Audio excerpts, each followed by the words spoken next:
Some books are just the worst. And today we're going to talk about all the worst books that I read in 2022.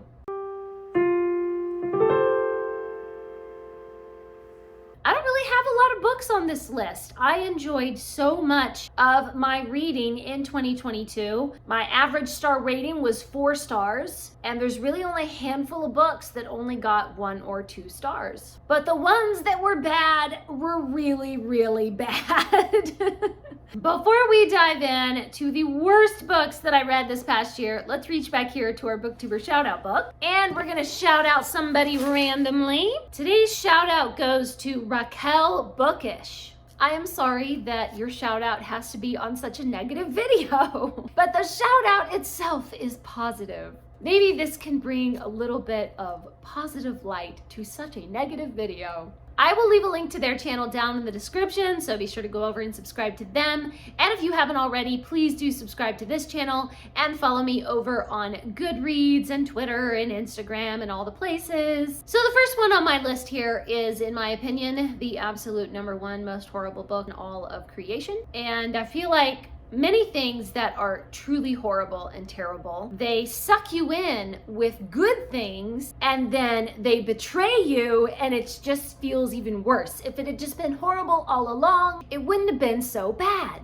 I'm talking about Dragonfly Eyes. This is a lovely book about a bicultural girl who is French and Chinese, and she's living in 1960s Shanghai, and she has a very close, sweet relationship with her grandmother. However, the reason it's on this list, and the reason I wish I could give it -10 stars, is because there is a character who commits suicide, and it's tragic and terrible, but the author treats it as if it were something noble and dignified. And the book actually says that they chose to leave this life with dignity. And that is a horrible way to think about suicide. This made me so mad, especially because this is a middle grade book. If I had seen that attitude in an adult book, I would have just been like, what? People be crazy. That's ridiculous. That is not the right philosophy. But to present that idea to a child is extremely dangerous. This book just made me so angry, and I threw it in the trash. Another one that is just really gross and disgusting that I threw in the trash is The Secrets of Cricket Carlson. I don't even want to talk about the nasty, gross things and like dark, and not like dark like, oh, that's so relatable because we all have darkness inside us. Like, this is like, you are insane and evil, and that's nasty. And again, this is a middle grade book, so why are you introducing these super gross, nasty, like not insane, like, oh my god, that's so crazy, like, no, like, you need to be in an institution because that is not real. I can't even talk about it because it's so it's just grossing me out. Okay, I can't even say what was in that book. You don't want to see it. Trust me, just do yourself a favor. If you see this book, throw it in the garbage. Oh, okay, those are the 2 worst ones, and everything else is just like, not for me. Those are like evil, but the rest of them are just like, this was not my favorite, and I didn't care about it, and somebody else might like it, but it was not for me. So I have a couple where it wasn't so much that the book itself was really that bad, it's just that I had high expectations, and then those expectations were not met. And I think that if I had not had such high expectations, I might have ended up giving it like a higher star rating. So these next few ones are ones that were just like a disappointment. So the biggest disappointment was the first book in the Feline Wizard series, Book of Night with Moon by Diane Duane. I had already read other books by Diane Duane, and I really love this author. I read her Young Wizard series and was just enchanted with it. And this is a spin-off of that series with different characters, but in the same world. So I had really high expectations that I was going to love it just as much as I loved the Young Wizards, and I didn't. There were a whole lot of reasons. There were plot problems. I didn't relate to the characters. It was imaginative. The world building and the magic was cool. But like the threads of the story just never did quite come together. It just really fell flat. The next next disappointment was the portable Kipling. I love Kipling, in case you can't tell, bunches of Kipling up here. But I'm starting to realize that Kipling is one of those authors where it's like, it can be a hit or a miss. And I love his novels mostly, but short stories can sort of not be the greatest. So this is why it took me like 2 years to read through all of the portable Kipling, because I would read a short story that I didn't like, and then I would just be like, I don't want to pick it up, and I would just set it aside for like months, and then I would get hopeful again, maybe the next one will be good, and I would read another one, and then I wouldn't like it. Out of the whole big, huge, 500 page, I don't even know how many pages, portable Kipling, there were only like 4 or 5 stories or poems that I actually liked. That's a disappointment, because Kipling is definitely a favorite author. I grew up reading the Jungle Books and the Just So stories and all of that. He has so many great novels, Captain's Courageous and Kim and all of those. So yeah, sorry Kipling, I'm just disappointed. Another disappointment was Dab of Dickens and a Touch of Twain. So this is some college professor that put together this compilement of, major authors through the centuries, Chaucer all the way through Hemingway or something like that. And he talks about their influence in the culture surrounding them, their continued influence today, what made their writing so great, and a short little bio about their life and how that shaped their writing, etc., etc. I just felt like the writing style was so annoying, because this professor talks like his opinion about literature is just the end all and be all, and nobody else is allowed to have any other opinion. It was very condescending. It just really rubbed me the wrong way. And then he would tell these dad jokes, like trying to be cute and clever and funny, and it wasn't clever or funny. It was just annoying. So yeah, that one was not what I wanted. Another disappointment was The Big Book of Less. This looks like such a cool book. I mean, it's huge and it has all great graphics and colorful photos and a cool design.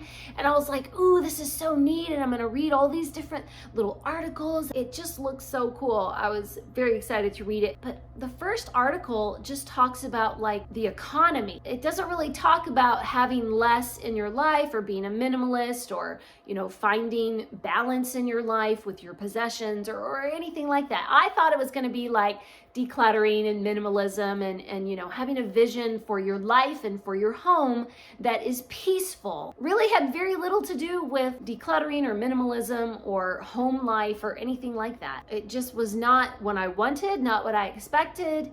It's beautifully designed, but it felt like, what even is this? What does this have to do with anything? This is not even the subject material that I was interested in. So yeah, that was a disappointment. The next few books are ones that I just didn't really know what to expect from them. I had no prior expectations of what it was going to be. These are just ones that as I was reading along, then I didn't like it.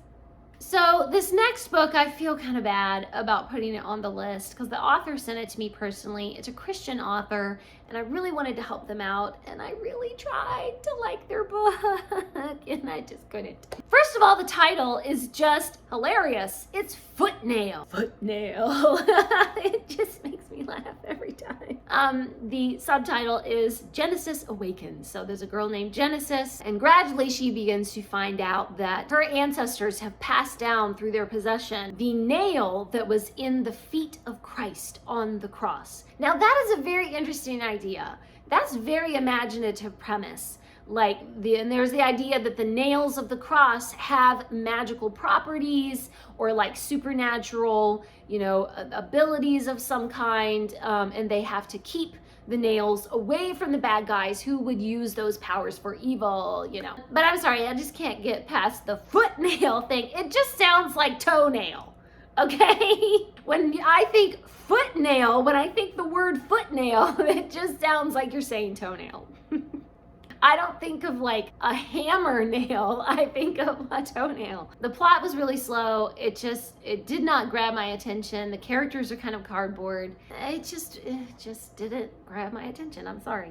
Okay, the next one is If You Are Stabby. It's about Stabby the unicorn, and he accidentally stabs his friends with his horn. And so he's alone and depressed and everything goes wrong. This is a very dark comic. it did make me laugh.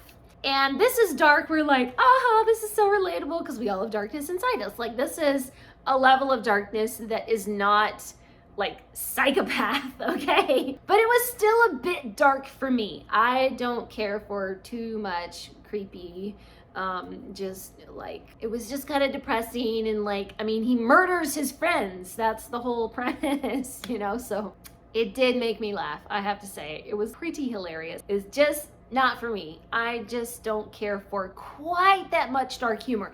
It's like they took it up to this edge where it was like up to that point. I was like, this is freaking hilarious. I love this. This is crazy, you know? And then they took it just a bit too far, just a smidge too far in that dark direction. And then I just was like, oh, that was a little too much. The next one is Monkey and Robot. This is a children's comic, and the main reason that it's on this list is just the artwork was terrible. It looked like a child had drawn it, and maybe it was. Maybe a child drew it, and I don't know. The artwork was not good. And the stories were kind of cute, but very, very simple, and it just wasn't that interesting.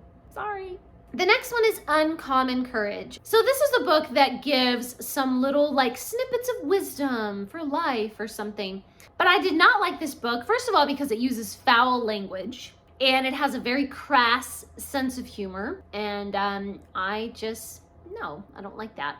The writing style really did not appeal to me. The author just talks about themselves and tells like their little anecdotes of life instead of just getting to the point, like just get to the point of, you know, the advice or whatever, but they would rather talk about themselves. And some of the advice that was in there actually goes directly against any advice that mental health professionals would give you. So this person who wrote this they don't have a degree in psychology. They have no training as a counselor or anything like that. This is just a regular, ordinary person who decided to write this little book with their snippets of wisdom for life. But a lot of them are dangerous, and it's not at all a thing that a actual psychologist or therapist or someone would tell you to do. So yeah, that's terrible.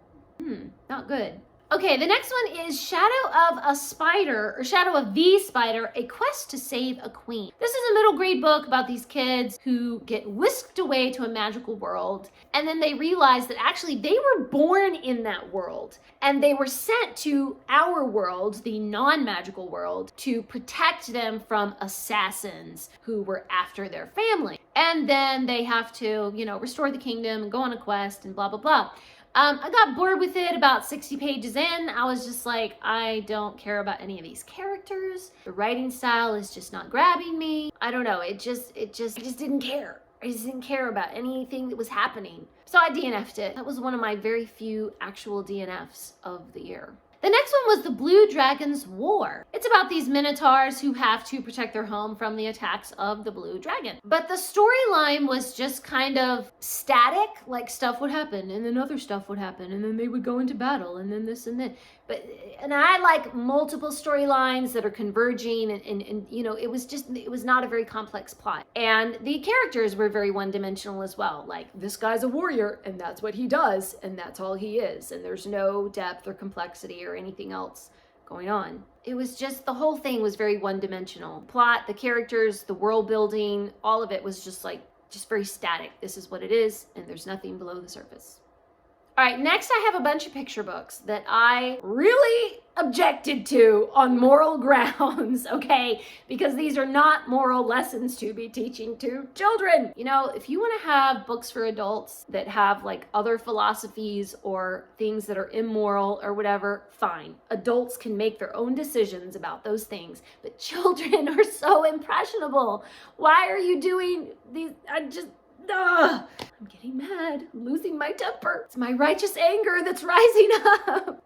Okay, the Really Bird stories. The publisher sent me, I think 2, maybe 3 of these books from the Really Bird series. Really Bird really, really wants the biggest piece of pie, or he really, really wants to be the leader. And so basically he's just selfish and greedy, and he doesn't learn a lesson through the book to be unselfish and to share or anything like that. And somehow everything turns out all right for him at the end. There's no consequences for his bad behavior. His friends just forgive him, even though he didn't apologize. His friends forgive him anyway, and he just continues on with his bad, selfish, greedy behavior. That's not how the real world works. When you behave badly, there are consequences. So I don't know what this book is trying to teach. Okay, the next one is Lizette's lie. Lisette tells a lie, and then she tells another lie and another lie, and she fools people and they believe her. And then in the end, there's no consequences. Literally at the end of this book, it says, "Isn't it fun to tell lies?" That's what it says. Like, I just don't understand. And again, that does not reflect the real world. If you tell lies, there are consequences for that bad behavior. Okay, then Where Are You, Little Pig? It starts out with a wolf who is trying to find the little pig who is hiding. And of course, the first thing that you would imagine is, oh no, the wolf is gonna eat the pig. But then in the end, it turns out that they have been playing hide and seek all this time. And it's supposed to be like a clever little cute thing. Haha, he wasn't gonna eat him, they were just playing hide and seek. But the pig is actually being bullied into playing hide and seek. The pig says, "I've already told you I don't wanna play, why won't you leave me alone?" And the wolf just continues to harass the pig and follow him around. And so the pig is forced to hide, trying to get away from the wolf. And the wolf just continues bullying the pig and harassing them and annoying them, even though the pig has already said, "No, I do not want to play." So there's some serious issues with consent there, because as a child, you're teaching children about consent. When they're a child, it's, do you want to play hide and seek with me? If the other person says no, you need to respect that they said no. Okay, and then when you become adults, consent becomes about other things as well. But they've learned that lesson as a child. If another person says no, I need to respect that. But this book doesn't teach this. This book makes it out like it's so funny and cute that the wolf just keeps going after the pig. Ah, isn't it adorable, even though the pig has already said no? This just makes me so angry. Children who read this book are gonna end up being criminals when they grow up. I'm just so mad. Okay, the next two ones are ones that did not necessarily make me mad. I just did not like the design, or the storyline was just like, what is this? I don't even care about this. So we'll end on a slightly more positive note with ones where it was just like, this is fine, but it's not my favorite. One that I did not like the art design was Pina or Pina or something. I cannot understand what this little character is. Is it like a little cat creature? Is it just like a little monster guy? I don't know. The artwork is just like really odd and strange and ugh, what is that? I don't understand this strange mixture. It's like a mixed media kind of claymation thing. It just looks really creepy and I don't like the art. And that is it. Those are 17 books that I read in 2022 that I either flat out hated or just didn't like, or it's just something it didn't capture my attention, or it was fine, but it was not my style, just not for me. Please leave me a comment down below and let me know what are some of the worst books that you read this past year. Books that were just confusing or weird or flat out evil. And of course, be on the lookout for a video about the best books that I read in 2022. That will be a much happier, more positive video. Thanks for watching. Please subscribe and remember, the right book in the right hands at the right time can change the world.